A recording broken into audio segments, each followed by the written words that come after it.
ASL Season 2, Challenger League Round of 16.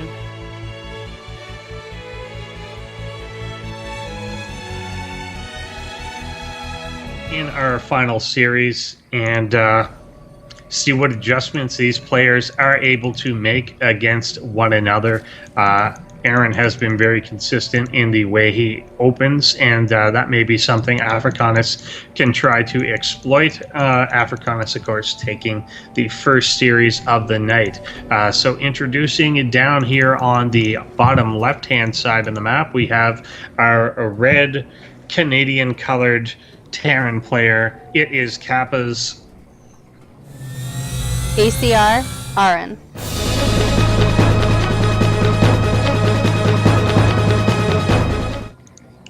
And up in the top right-hand side of the map, we have the orange Zerg player who is trying to get through this and take out ACRAaron yet again. It is Composites. Afracanis.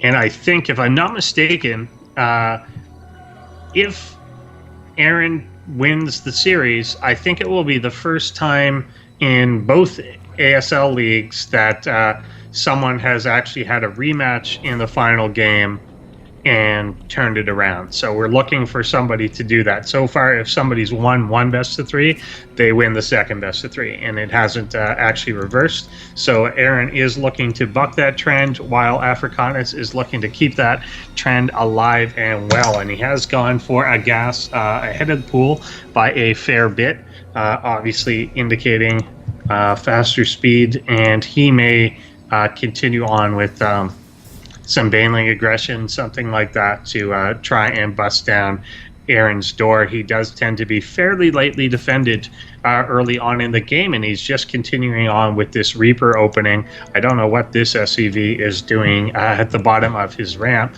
just kind of chilling out. I don't think he can get back in to his main base, and the Reaper is out and on his way, and he's building a second one as well. I wouldn't object to the second one as much if he was actually getting things really done with them, but so far we haven't seen a lot of damage coming out of the Reaper opening, and since he's done the same thing every time, usually his opponent has been prepared for it. But here we got a slightly later pool. Lings are coming out now, but the Reaper will be able to get in, and does not takes one shot just to let a drone know he's there, but it doesn't actually get any kills.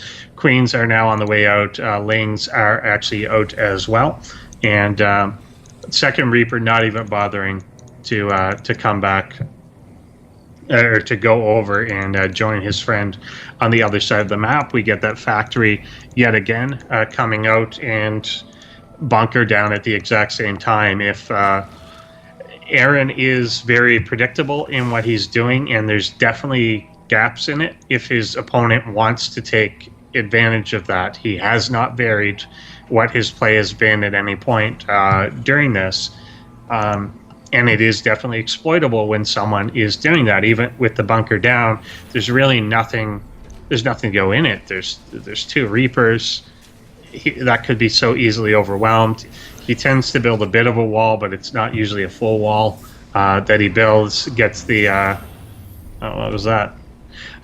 He built it too close that it actually blocked him from landing in the factory. Tech Lab will come out, and the third command center. And this, once again, is all very, very, very predictable. This is follows the pattern of what he's been doing so far, but we don't have Afracanis certainly jumping on that or anything here. He has gone for the speed, and Reaper will actually poke back in just as the Lings wanted to move out and take a look at what is going on and see that there's no tech actually there yet, and he'll escape with his life, at least for the time being. And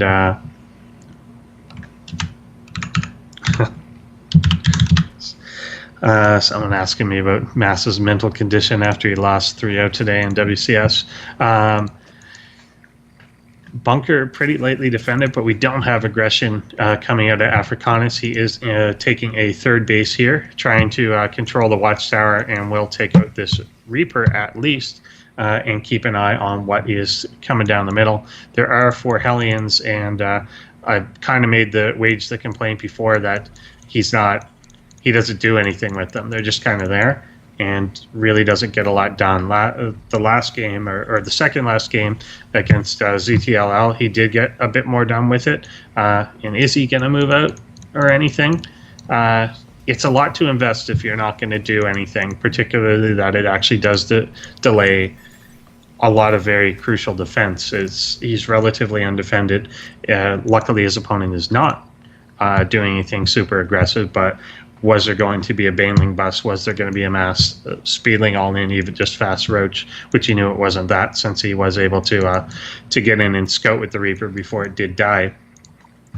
He could be in a lot of trouble if there was aggression, and it just happens that there's not. But he's got to be careful of that, as people do pick up those signals. Does deny one little creep tumor there, kind of backs on out.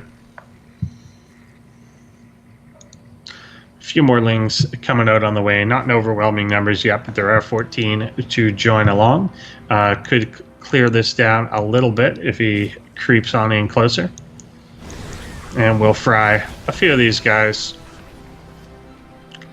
And as the Queen moves off creep, doesn't want to take a pot shot at him with all these Lings joining in. With good control, he could definitely clean these up if he only engages off creep, but it's going to be hard to poke in there now with the Hellions. But he could still be playing around the edges, trying to go after the tumors, things like that. The Baneling Nest on the way for our Zerg player up here in the main base. Does have his lair already made, and a macro hatchery at the third, which I like. So he is geared up a lot more to just make a lot more units, and it was ultimately that in the first series. It was when Afracanis switched into like a lot higher production in macro mode that he did a lot better, pretty much. So we'll see what comes out. These Widow Mines, some of them not burrowed, some of them burrowed. Mixed bag there. But no strong moves one way or the other. Aaron does have this third, which is so far uncontested. He doesn't seem to know about it quite yet. Widow Mine's moving into place to try and defend that area if anything comes out.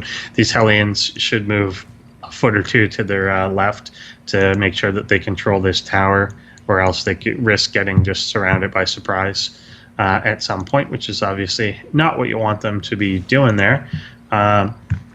Spire is just about completed for our Zerg player, and if he makes effective use with this, we kind of saw a little hole in Aaron's play maybe against Mutas in the last game. They really did a lot more damage to him than I would have expected them to, that they probably should have done, given that he scanned before they actually arrived and saw them coming out. There is a turret up in this corner, but nothing in the mineral line itself, and nothing in the natural or third as well, although obviously he's got the army there in the third. We do actually finally have that Hellbat conversion, which I mentioned he has not yet pulled out in these series, and go around cleaning up some of these overlords, but a lot of buffer room has been built into Afracanis here, so it won't supply block or anything. That's a fair number of Banelings. 40 of them are there, and he will move up onto the creep. Has to back away from this. Big Widow Mines go off, get about half that force.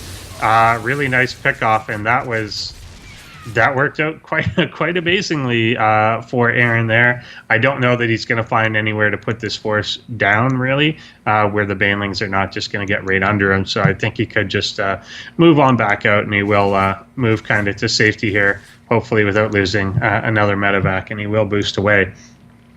But very, very effective Widow Mines.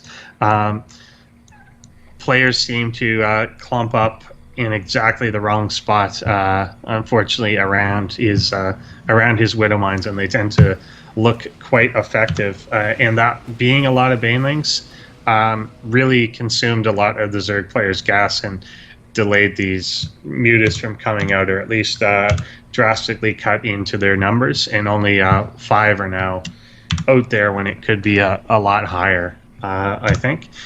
11 more will be coming out on the way, but of course not available just yet. I don't think Aaron has a sense that they do exist yet. Was there a drop there or something? I don't know why they went back to the main. Oh yeah, there it is. Sorry. It is now in the natural. He will clean this up, and now he does, of course, know that mutas do in fact exist in this game. Overall, 8 drones have been killed by Aaron so far, and just the information you got off that is pretty important. A couple of Vikings out with this to kind of need to try and combat the air that way. If he can get a decent number out, it could do a bit. It's also good, given the number of Widow Mines he makes, you're going to be able to pick off some of the Overseers and maybe deprive them of that vision that they need to actually clean it out, and that could be really key. These mutas following around an Overseer, but they've not yet really been launched into action or doing anything here. Despite seeing them, Aaron has not really responded in his main base with turrets. The natural is covered, the third is covered, but the main is still relatively exposed except for this one turret up in the corner. But he is getting near the point of mining that out anyway, so he may say it's not worth the investment at this point, and he'll move out. But he's got to be thinking actually of a 4th base at this point as well, since he will be approaching the point of mining out his main, and our Zerg is on 4 bases. He will actually see that the infestation pit is here, and just going after the drones and lings, which will drive this away, but even just picking up that information is not too bad to get. I don't think he did actually finish off a drone in that. The medevac literally boosted 3 feet to the right and is sitting there for the mutas to turn around and kill, but they're not actually doing it yet. Banelings all being morphed in around that 4th base, and his entire army sweeping to the right-hand side and looking for some angle of attack, but there's actually nothing really over there. He will have to swing back into the natural base before he can find anything, but he could potentially do a run by here. There is a single bunker. It's not actually a full wall off in this position. There's a command center there, but it's not like a planetary or anything like that. The Vikings actually spot this whole force on the other side, which is kind of neat, and he will be able to move. Oh, these Widow Mines have to get down into the ground, and they will in front of the natural. And if our Zerg just kind of comes in, it could take a lot of damage from a Widow Mine like that just got 11 kills. Moving in now, the Banes set off nice detonation over the Widow Mines, but that is still a lot of Banes that did go off. This is a ton of them, though. They will just crash on this Bioforce. Aaron picking a lot of, fair bit of his force up, but not, I guess, that much. Really, the Banelings will come in and connect again, not being super efficient, but there are a lot of them, and they are going to try and chase down these SCVs, getting a good blast here. He's trying to split away from it and try and keep them alive. Aaron does tap out of this one.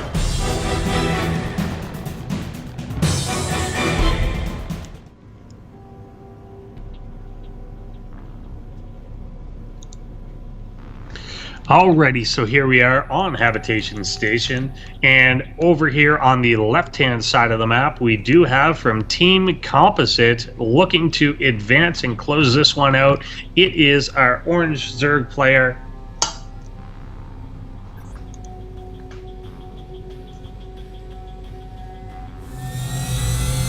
Afracanis. and over on the right-hand side of the map, in the top corner, it is our Red Terran player representing Canada, representing Team Kappa, and a huge friend to Esports Canada. It is ACRAaron.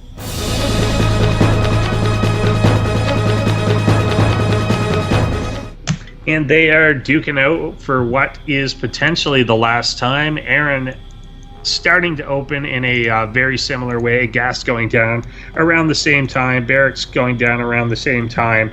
I I can't see any universe in which he doesn't just make a Reaper again and then go into Hellions, or 2 Reapers into Hellions is basically what he's going to do.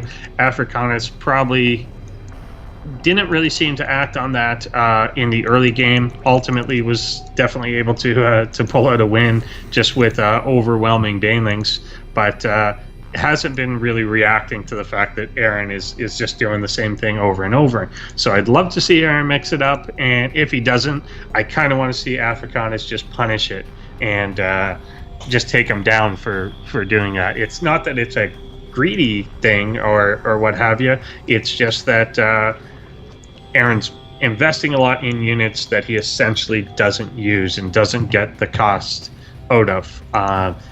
And it leaves them undefended, and it leaves them weaker in the early game. But once again, we've got basically the same opening by Afracanis himself. So both of these players maybe a bit of ladder warriors, that they have the one build that they really like to do, that they like to pull off. And, there's not necessarily any reason for Afracanis to think he has to change. But there is the opportunity to do it. And on ACRAaron's side, however, you've got to think you might want to look at what you're doing and see if there is opportunity for you to change, maybe get a different style actually out there. But it looks like he's already preset on this road, and the Reaper will come up. And in this time around, though, no lings are actually being made, but ACRAaron tends to do this, just kind of running by and not even attempting any sort of attack. And there's such a window to kill drones. I don't know why he does it. He even makes 2 Reapers every game and doesn't even bring the second one up. And I don't understand why. He could kill a drone or 2, 3 in the time that he had available, and he doesn't do it. And I'm not sure why. But that's the way it is. It's a little frustrating, but he is following up once again with the standard factory that he's been using all along, and expansion at the same time. Everything really falling in lockstep at the same time. But you can say the same thing about Afracanis over here, making the same number of lings, doing everything at the same time. Very exploitable if either of these players realizes it. And they must. I don't know how they wouldn't.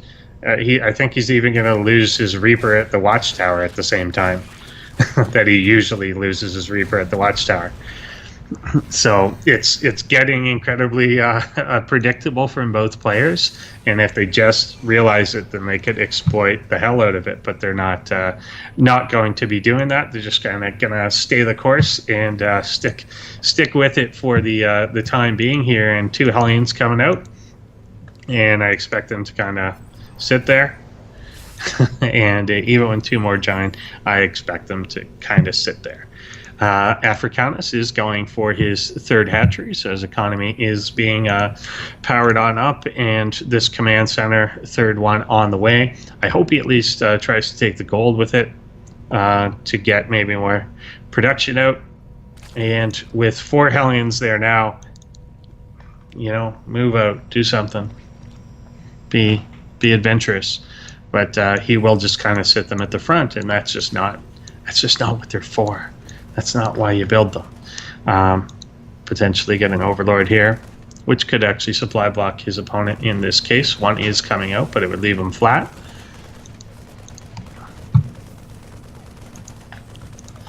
Third hatchery is just about complete, and we don't see really any tech path decidedly down for Afracanis just yet. I do like it will be a tank this time for ACRAaron as opposed to right into Widowmine. And Stim coming out there as well. Really undefended in this bunker. The Hellions do actually move out here and are going to go in and take a look at the 3rd base. Oh, if they catch the drones, that actually is a big pickup. It's only 4 there, 2 more coming in. Get 7 kills, basically, for free. So I guess even though he wasn't super proactive with these hellions, they ultimately do easily pay for themselves in what just happened there. It's just kind of a matter of happenstance that it did occur, but that is a really big pickup for him to be making here. And Afracanis is now down to 33 drones compared to the 38 SEVs from ACRAaron. He's actually been making them a lot better this game. Maybe just even avoiding some supply blocks or something, but it has been a lot more effective. And now kind of getting around to denying some of the creep, making sure that it doesn't get spread too aggressively. It's such a small map that that does become an issue. And of course, his opponent a little scared to transfer down again. Not that he's got the saturation anymore to do it. Cost effectively, there's no reason to transfer. ACRAaron has taken the gold base here, and his opponent, I'm just kind of looking for some commitment to tech, and there's not even a baneling nest actually out for him yet, which again is something potentially exploitable. There's just lings out, but I don't think it will be ultimately exploited. ACRAaron has taken a more defensive stance this time around. Tanks will be pretty good later on as well, but he's not attempting any sort of push or anything at this earlier point in the game. I think just a little content with that drone pickup that he was able to get, and you can still see this third base, which has been certainly making drones, but none mining in that area at this point. Is he going to move down for a fourth base? Relatively quick fourth there, and I do like that play out of Afracanis. He kind of knows that he hasn't been getting harassed early and can kind of take this sort of thing. He's got the lings in position in case there is a drop or little run by in that area. And ACRAaron just isn't really in a mood to go that far down. I think he's going to try and push a little through the middle and maybe see what he can get done there with a couple of tanks. Even the Hellions themselves still pretty good, given that there only are lings out on the map. But the drone count is now suddenly up to very close to 70, and Aspire is complete. The baneling nest is now complete, and he's working on baneling speed. And I think Afracanis is about to be in the position that he really wants to be in. The supply advantage is really in ACRAaron's favor. However, that is about to explode in the other direction. I think once this economy really kicks in, of a full 72 drones now, and a macro hatch at the third base, ACRAaron kind of has to get some damage done right now in some significant way in order to be able to hold this off. And he may be making the right move here and swinging down towards the third base or the fourth base. And if he can get those canceled off and killed, or not canceled, they're already built, but if he can get those killed, get into a good position, sieging a little early here, but that's okay. He'll be able to maybe leapfrog back down, going right after this macro hatch. As soon as it pops up, no chance to cancel it, but there's a lot of Banes here. Not sieged at the moment. Will rain down and just clear out those banelings, and this is the exact window I think that ACRAaron needed to be hitting. Afracanis trying to power out his economy so much that he didn't have those tech structures really in place. He'll now go completely after this mineral lines, siege tanks, leaping forward, trying to remake banelings, but there's just not enough units really with this to approach. ACRAaron does probably have to siege, sending a tank to some sort of position. He's got to notice that units are coming from behind him at some point. Big detonations, a little bit of a pickup there, but the siege tanks will ultimately be cleared out. But it is in exchange, at least for the third base and the macro hatchery that was there. This last tank will be cleaned up as well, and hopefully at least sees that Muta was out. And perhaps more importantly, ACRAaron really has to pick up on the information that there was a fourth base down there. He didn't see it directly, but he had to have seen units coming from it, being spawned from that location. Now picking off the creep here, getting one siege tank in position, and all the investment has really gone into the mutas here, and that's not what is going to be good. There's too many Marines for the mutas to actually engage, and even with some decent baneling hits there, these Lings trying to come in, but it's just not a position to really go for it. And there's the baneling detonations on tanks. Nice pickup there from the medevac. Has to get his troops back out and down. Is able to unload that, going after a queen here. Even in small numbers, the mutas do not want to engage this. It is just not cost efficient for them to do so. And Aaron actually sending forces down this time is sending them down to that 4th base that he has realized is in position. This small force does get cleaned up, 2 medevacs taken out, but this 4th base is now under attack. Ling's trying to defend this location, but will ultimately just kind of get cleaned up here. And the 4th, I don't really see that standing. He's not fully attacking it right now. He's looking at some other things going on, but I don't see him holding that. I just kind of don't see it happening. 1-1 upgrades for both players, but 2-2 is about to finish for Aaron, and that's going to make a really big difference. I can't see much stopping him here. Individual groups of small Lings attacking just as soon as they can before those banelings are ready. Detonations going off on Marauders, not landing on the right units. He may clean it up now, but the damage really has been done. Aaron does have a 50 supply lead. The muta count has not been able to get big enough just yet. There's only 5 mutas out on the field for this, and the worker counts are now even. Aaron at 62 workers, and a lot of them at the gold base, which has gone uncontested for a long period of time, and that has to at least be harassed or something to delay some sort of mining. Aaron is now kind of reconsolidating forces. Siege tanks kind of moving up. He just wants to control this position, wants to control the choke point between his gold bases natural. He knows the damage that he did. The 3rd base is now back up and running, but that 4th base gone, the macro hatch gone. 3rd base obviously taken down for a bit. And Spire's still researching upgrades, but there's only the 5 mutas, and 6 more are on the way, but the Zerg is not on the same sort of gas economy that he was just moments ago. Muta's trying to come in. There's a turret already up on the building command center.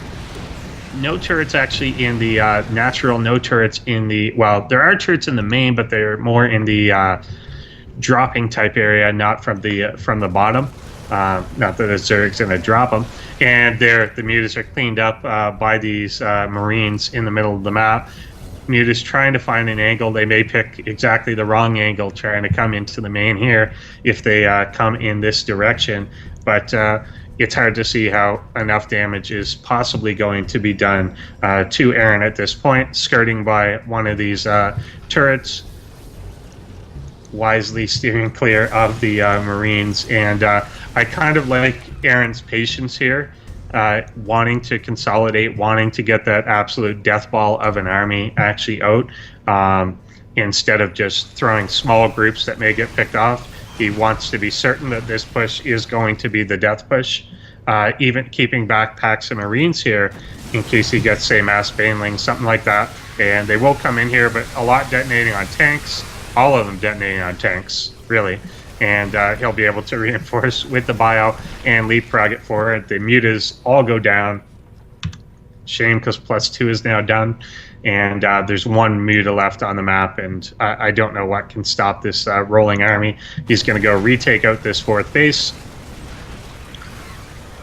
And as that does fall, drones trying to get away, but a lot of them are completely taken out. 16 killed as they try to transfer back here. Aaron no longer content with his drone count. He is maxed out with his SCV count 61, and he's maxed out with his army at 200 at the moment. A lot more banelings are trying to be made, but they're just not engaging well this game. I actually think Aaron just forget about this small small bioforce on the other side, but it can use it later. It'll be fine.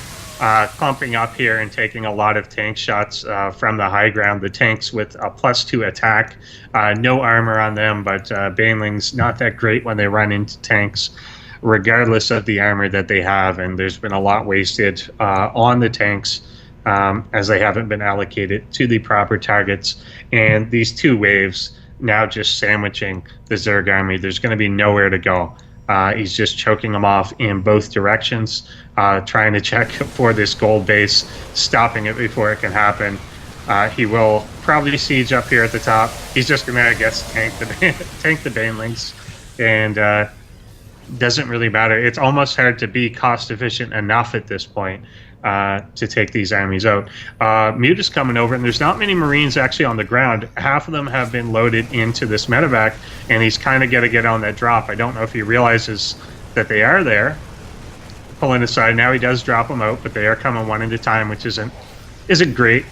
Should probably move the tanks away because they're forfeit as soon as this goes. But at the same time, he is attacking into the 3rd. That is dead.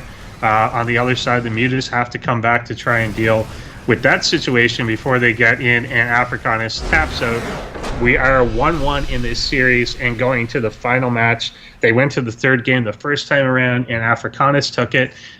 This time, we'll see what happens. It will be Afracanis' map. I thought he started out really well.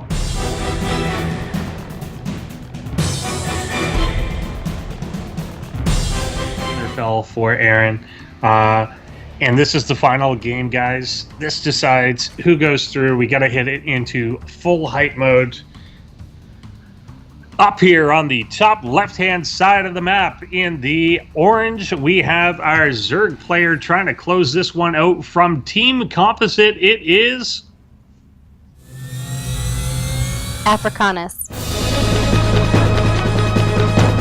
And his opponent down here at the bottom left-hand corner of the map in a really wussy teal light blue color. It is from Canada and Team Kappa.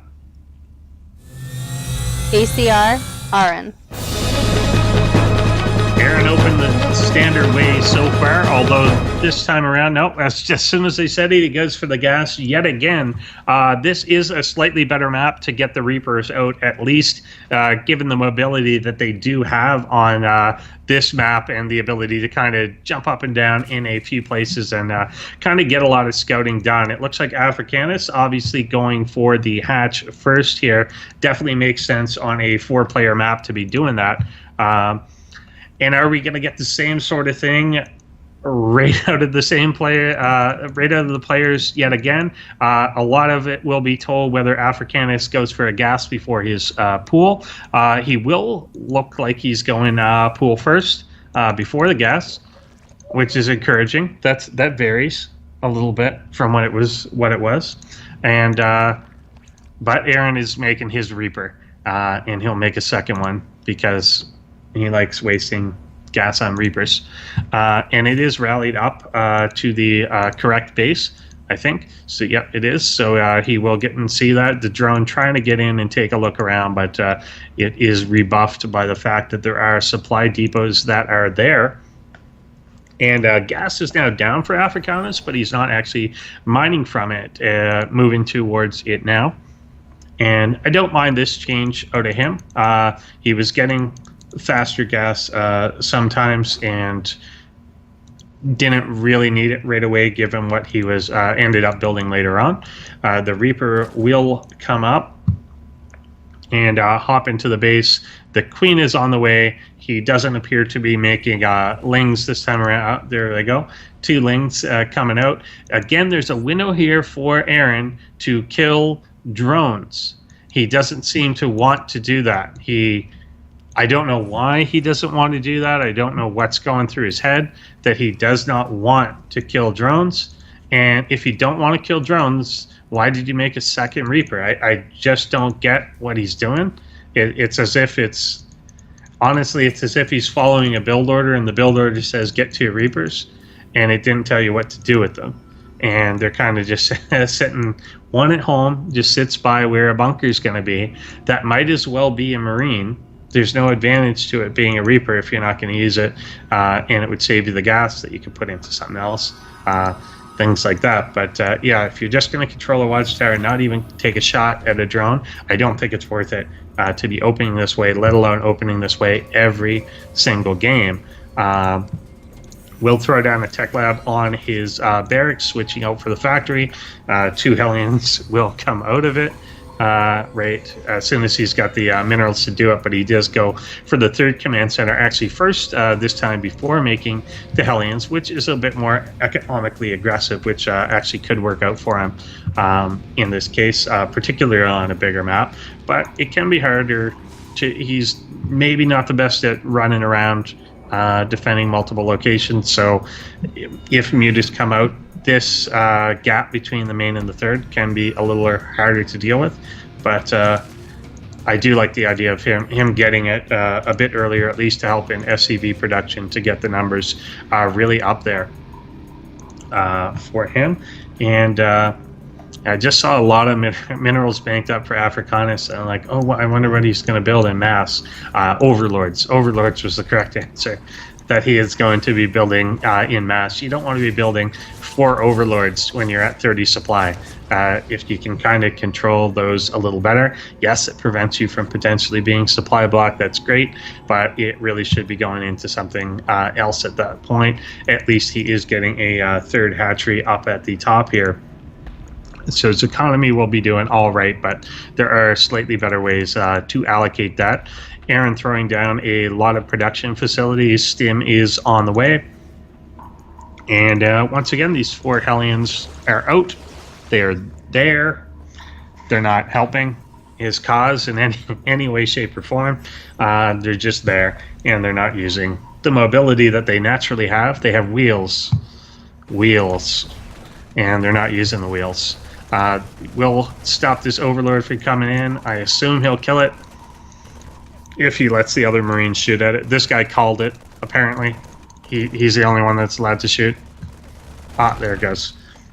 And creep spread aggressively being sent out here. He will connect immediately to the 3rd base, which does make a lot of difference. The Baneling Nest going down, the lair going up, and might be a little more prepared if there's going to be an early push this time around, although it's not really gearing up to look like there is. He is starting to get tanks out, but it's a longer distance to actually move across.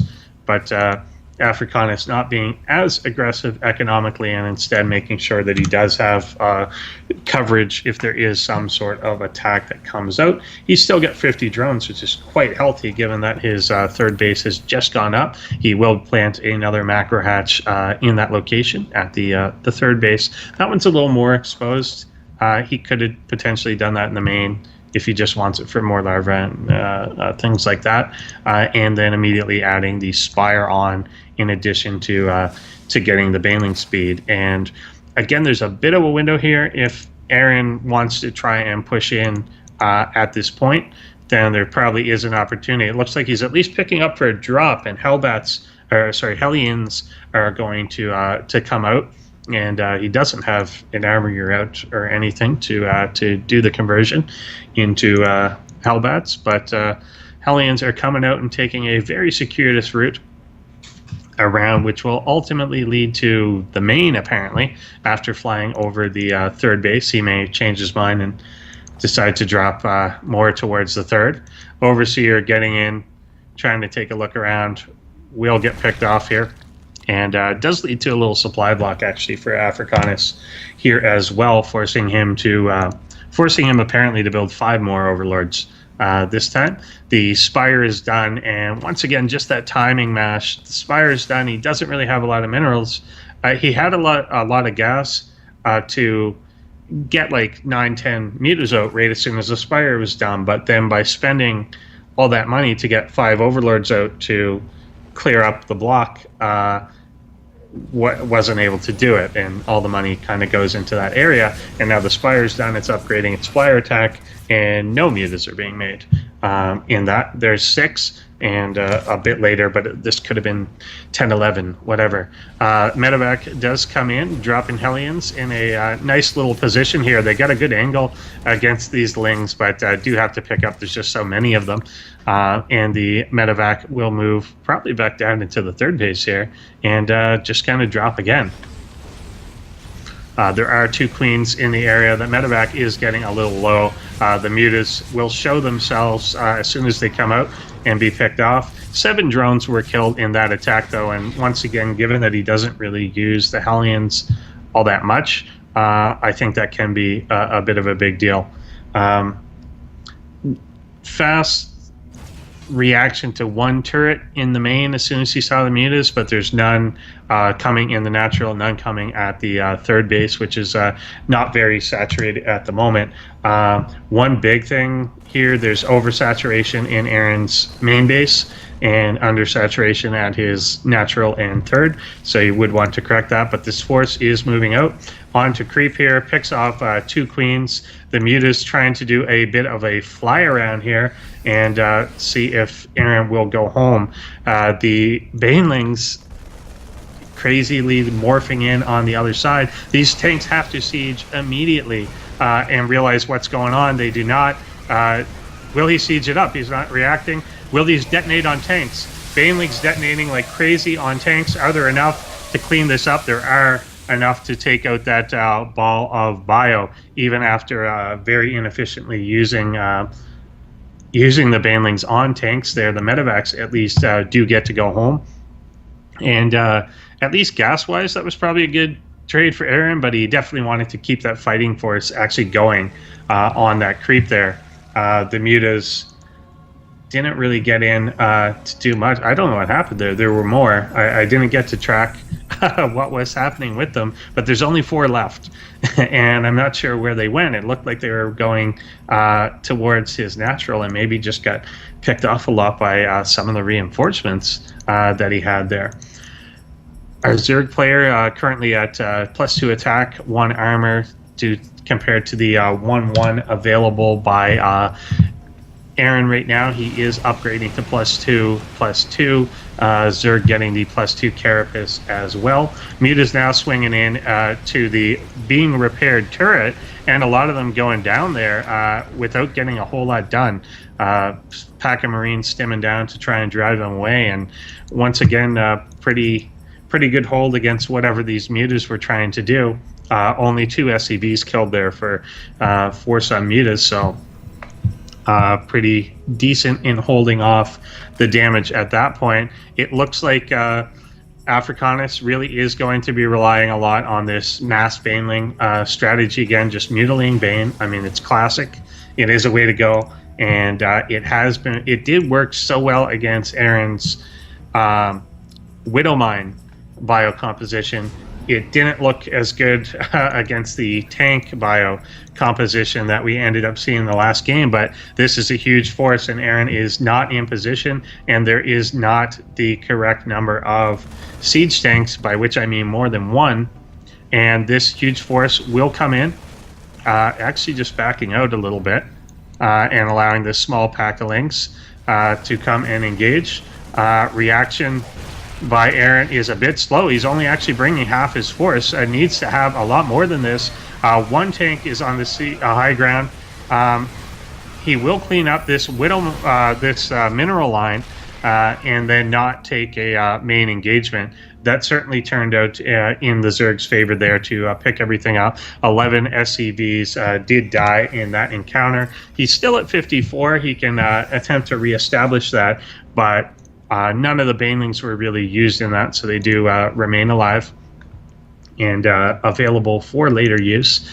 Mutant numbers starting to get built back up again, but he has kind of had to invest a lot more in that. This time around, we are getting Infestation Pit, and we are getting a Hive in this game. He is going up to higher levels of tech, and given that that will be available to him and not much has been stopping Africanis's economy this time around, he's got a really good drone count. He's not been disrupted. Aaron's okay. His army looks all right. He's gone up to 3-3. Okay, are we getting swarm hosts? All right, there's 1 swarm host being built, at least. And but the mech isn't here. There's not enough. Mac. There's like three tanks on the map at the moment. 2 more are being made, which is good, but he doesn't have that mech count that he was controlling the game with last time around. The Mutas are going to try and swing in yet again to this third base. They're going to see that things are in position, maybe take a pot shot at a Marauder and just pick one off for free. They'll get this guy too. Aaron not really responding to that, so just 2 free units that he does manage to pick off. Ling's looking for an opportunity to move in. The high ground does have 2 siege tanks on it. Oh, it doesn't even move in fully here. And nice round, good little pickup in the medevac. Once again, Baneling's just attacking tanks, and it's not efficient, obviously, to do.